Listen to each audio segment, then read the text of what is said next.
very eerie house for little people in the dark and humid woods. I truly wish I had images of this most unusual and kind of frightening house. I found this many years ago now with my now ex-wife. It was somewhere in Alcona County, and we first spotted it only barely in the daytime. It was nearly totally hidden by trees and long overgrown brush and weeds, and that was a most hot and humid summer day, but it sent a chill coursing down my spine. It was very eerie looking.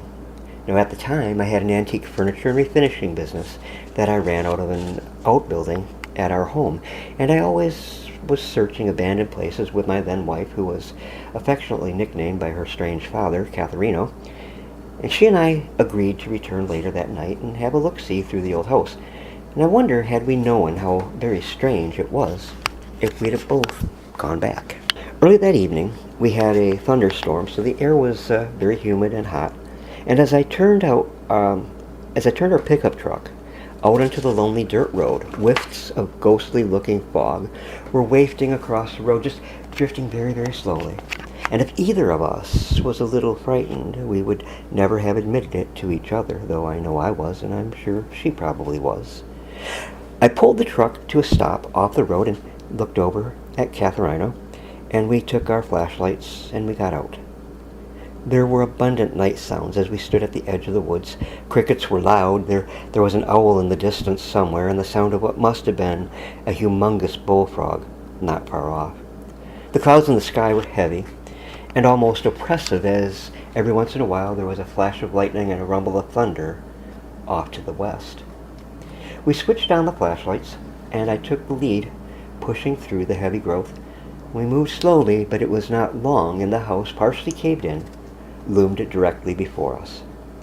I had to throw my body against the door to even budge it open. Who knows when the last time was that anyone entered through that door? I shone my flashlight about, and I was puzzled and a bit unnerved by what I saw in that narrow beam of light. I moved aside, and Kathy came in, giving me a puzzled look. The ceiling could not have been more than 5 feet tall, and the cupboards and the countertops were all too short for any average-sized person. Now, small people don't scare me, usually, but in that setting, which was already eerie, well, it unsettled us both a bit. There was not a lot in there that was intact or could be salvaged, except one primitive cupboard of shelves, which was wedged tight against the low ceiling, and it was quite old. The paint crackled out, but not peeling. But at that time, primitives were very popular and collectible, so we decided to try to get it out into the truck. Now, it was harder than Hades to budge, and it was so tight against the ceiling that it made the task very difficult. And all I could think about was getting it and us out of there.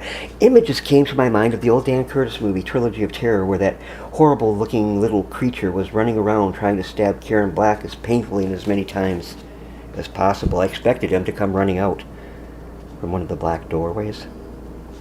We dislodged the cabinet and shoved it through the door, and had what can only be described as, if you will excuse me, a bitch of a time getting it through the trees and brush to the back of the pickup truck.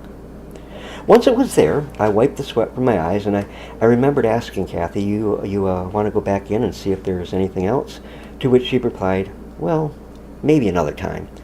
We never did return to that peculiar old house, and by, I sold that old cabinet to some collector. It had been a curious but interesting night. Thank you for stopping by, and I hope you have enjoyed the story.